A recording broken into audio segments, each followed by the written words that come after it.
এখন আমি আর শান চলে যাচ্ছি বাড়ি। শান গেছে সায়নকে আনতে, কারণ বৌদির গাড়িটা নিয়ে এসছে, সায়ন বাড়ি নিয়ে যাবে, আমরা গাড়ি করে এসেছি।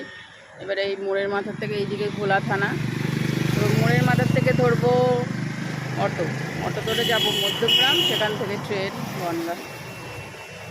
অনেকক্ষণ হয়ে গেছে, সায়ন আসছে না।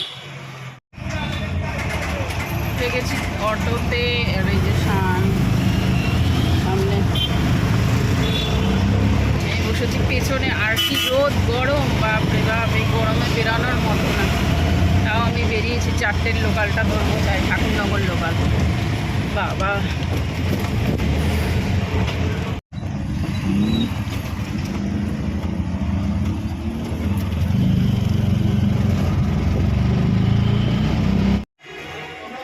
শান গেল এখন টিকিট কাটতে। এই দিক দিয়ে টিকিট কেটে নিলাম, কারণ কি ওই দিকটা অনেকটা দূরে যেতে হবে আর ঘুরতেও হবে। কি হলো, হবে না টিকিট?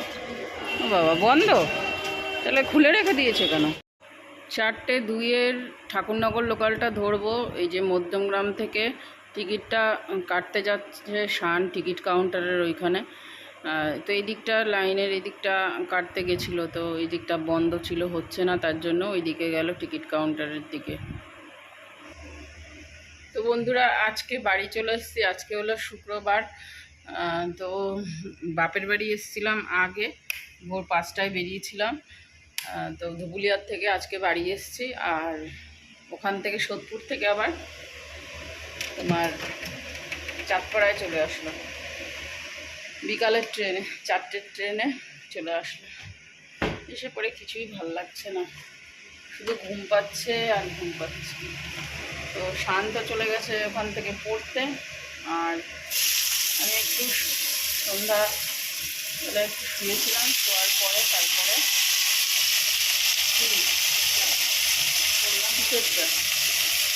আমি তো দুধ এনেছি, দুধ আনলাম তো, আমি চা করবো তো। বাড়ি এসে দেখলাম 3টে পার্সেল এসছে, এগুলো খুলে দেখতে হবে কি কি আছে এর মধ্যে। বাড়ি থেকে নিয়ে এসেছি গঙ্গা জল, যেটা কিনা আমার বাবু ফুরিয়ে গেলেই দেয় প্রত্যেক বছর, মানে বছর না, যবেই গঙ্গা জল ফুরায় তবেই দেয়। এই যে ড্রাম, 1 ড্রাম 5 লিটারের ড্রাম, তো ভরা রয়েছে। আর এইদিকে সবজি বানানো হয়ে গেছে, এখানে আলুর তরকারি করেছি একদম মশলা ছাড়া, শুধু টমেটো দিয়ে। ঈশান, গঙ্গা জলটা ফ্রি এই ইসের ঠাকুর ঘরে রাখতো। তো ওপরের খাটটাকে পরিষ্কার করে নিচ্ছি, কারণ 2-3 দিন বাড়ি ছিলাম না, নোংরা পড়ে গেছে খাটে। আর রান্না তো কমপ্লিট হয়ে গেছে, তোমার সবজি করেছি আলুর তরকারি, আর মা রুটি দিয়ে দিয়েছিল বাড়ির থেকে, তো ওটা নিয়ে এসেছি, ওই দিয়ে খাওয়া হয়ে যাবে রাত্রে। আর আম আছে একটুখানি, গরমকালে এই আমের সিজনে এখন আম খেতে ভালো লাগে খাওয়ার পরে। তো খাটটা পরিষ্কার করে যাব নিচে, নিচে কিছু গোছানো কাজ আছে, তো সেইগুলো একটু করব, কারণ সেই পার্সেল এসছে, ওগুলো দেখা হয়নি, দেখি কবে খুলি, যেদিনই খুলি তোমাদের সঙ্গে শেয়ার করব। আর রাত্রে খাবার হয়ে গেছে কমপ্লিট। এবারে দেখো কত ওষুধ দিয়েছে, এবারে ডাক্তার দেখিয়েছি, অনেক ওষুধ দিয়েছে, এবারে প্রত্যেকটা ওষুধই চেঞ্জ হয়ে গেছে। তো এখন ওষুধ খাবো, খেয়ে দে ঘুমাবো, কালকে সকালে দেখা করব তোমাদের সাথে। ঝুমা বৌদি চলে এসছে, আর ফোন করতে হবে না তো কষ্ট করে। হ্যাঁ ভাই দে, হয়ে গেছে, এটা বোঝানো। চলে এসেছি সকাল সকাল কাকিদের বাড়ি। ও কাকি, কালকে এসছি গো। হ্যাঁ, এই ইডলি নিতে, কারণ আজকে সকালে রান্না করব না, একেবারে ইডলি খাবো। আর দুপুরবেলা রান্না করব পনির, দাদু দিয়ে গেল। দুপুরবেলা কি তোমাদের বাড়ি অনুষ্ঠান? সেই সবই যদি ফ্রির মাল খেতাম তাহলে হয়ে যেত। ও কাকি, এর মধ্যে কি বানালে আমাকে না বলে? ওই যে কি যেন দেখছিলাম, চাটনি, চাট কিসের, সিঙ্গাড়ার চাট বানিয়েছি, সেরকম ভালো লাগছিল দেখে, দেখে সুন্দর লাগছিল। হ্যাঁ, সুন্দর লাগছিল। উফ বাবা, যা গরম। তো আজকে সকালের ব্রেকফাস্ট এই যে ইডলি নিয়ে এসেছি কাকিদের বাড়ির থেকে, তো এটাই করব, কারণ সেরকম সবজিপাতি বা ঘরে নেই, আছে একটুখানি বেগুন আর পটল আছে। তো সকালে কিছু বানাতে ইচ্ছা করলো না, কারণ এক গাদা কেচেছি ওর জন্য। আর এদিকে তোমার ভাত বসিয়ে দিয়েছি, ডাল বসিয়ে দিয়েছি, আর শান পড়তে যাবে। তো হ্যাঁ, শানের 10টার থেকে পড়ায়, এক্ষুনি ঘুম থেকে উঠে বেশ মজাই মজা না ঘুম থেকে।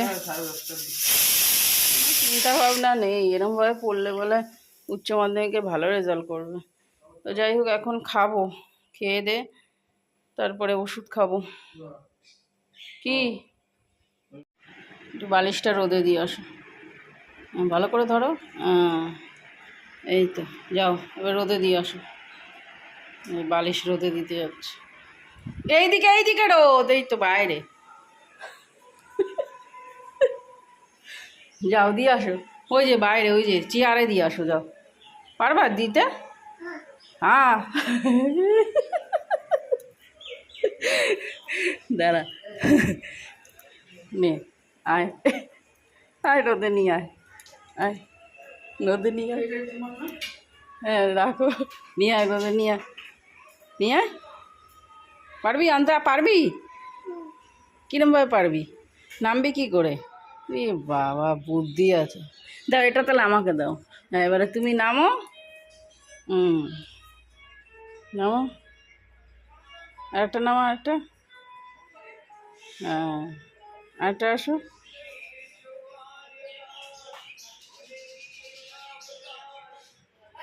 এই তো, ভেরি গুড। এইবারে এইবারে নাও, এবারে বালিশ নাও, এটা নাও। হ্যাঁ ব্যাস, এই যে এইখানটা রোদে দাও, এইখানটা। এই যে হয়ে গেছে, হয়ে গেছে রোদে দেওয়া। বাহ বাহ বাহ, ভেরি গুড, ভেরি গুড। মেম খায় চা বিস্কুট, তারপরে মেমের মাথায় পাকা চুল, তেল রাখা। ওটা সেট কর, সেট কর। আচ্ছা ঠিক আছে বাবা, সেট কর ওটা। কি প্লাস্টিকগুলো সেট করে দেবো? হ্যাঁ হ্যাঁ, প্লাস্টিক খোল, প্লাস্টিক খোল সুন্দরী। হ্যাঁ এখান থেকে তুমি যদি ধোও তাও এখান থেকে জল বেরিয়ে যাবে, বলো মা। কারণ নিচে ফুটো আছে না। ফুটো আছে? কই ফুটো আছে দেখি? ও আচ্ছা আচ্ছা, হ্যাঁ এই ভালো হয়েছে। বাবারে, তুমি ঘরের জন্য এইসব কেন? এইসবই তো কিনতে হয় সংসারের মেয়েদের, তুইও কিনবি তোর যখন বিয়ে হবে, ঠিক আছে? বাচ্চাদের এই খোলার জিনিসটা বেশ ওরা পছন্দ করে। তো লালটুর মেয়েকে বললাম কি তুই এগুলো খোল বসে বসে। তো 3টে পার্সেল এসেছিলো, মা এসে সকালবেলা দিয়ে গেল। তো এগুলো বসে বসে এখন খুলছে। কড়াই নিয়েছি, আর ওই যে তেল রাখার তোমার র্যাক মতো ওটা বলে, তো ওটা নিয়েছি। আর তোমার ওই স্ট্যান্ড নিয়েছি, স্পুন, তারপরে নাইফ ফাইফ রাখার এই সমস্ত। তো আর এদিকে কাকি রাত্রেবেলা চলে এসছে, অনেক দিন ধরে শান বলছিল কেক খাবে কেক খাবে। তো কেক বানানোর জন্য কাকি এদিকে সব মানে বেকিং সোডা আর বেকিং পাউডারটা নিয়ে এসছে বাড়ির থেকে। আর ময়দা তো থাকে, চিনি থাকে, তারপরে আম ছিল, আম দিয়ে বানালো আজকে কাকি কেকটা। অনেক দিন ধরেই শান বলছে মা আমের কেক খাবো, তো আম দিয়েই বানাবে আজকের কেকটা। তো দেখো এই যে আমটা আর চিনিটা ফেটিয়ে মানে মিক্সিতে পেস্ট করে নিয়েছে, দিয়ে তারপরে বানিয়েছে কেকটা। এই ময়দা, বেকিং সোডা, বেকিং পাউডার, একটুখানি লবণ দিয়ে বানিয়েছে। আর এই যে আমি আটা মাখতে যাব, আর কাকি বলছে দে আমি তোর আটাটা মেখে দিই। আমি বলছি না তোমার মাখতে হবে না। তো যাই হোক মেখে দিল। আর এই যে কেক বসিয়ে দিয়েছি। প্রথমে প্রেশার কুকারে করছিলাম, কিন্তু প্রেশার কুকারে হচ্ছিল না, তো তার জন্য এই যে কড়াইতেই বসানো হয়েছে কেকটা। তো কেকটা পুরো রেডি হয়ে গেছে, শান কেকটা কেটেছে। আর প্রচণ্ড পরিমাণে মিষ্টি হয়েছিল, যেহেতু তোমার আম দেওয়া আছে প্লাস চিনি দেওয়া আছে, ওর জন্য প্রচুর পরিমাণে মিষ্টি হয়ে গেছিলো। আর এই যে পিছনটা একটু কালো হয়েছে, যেহেতু নিচে কেকের যে পেপার হয় সেগুলো ছিল না, ওর জন্য নিচটা একটু কালো হয়ে গেছে। তবে খেতে ভালোই টেস্ট হয়েছে, বেশ নরম সফটও হয়েছে। তো চলো আজকের মতো ব্লগটা এখানেই এন্ড করছি, নেক্সট ব্লগে দেখা হবে।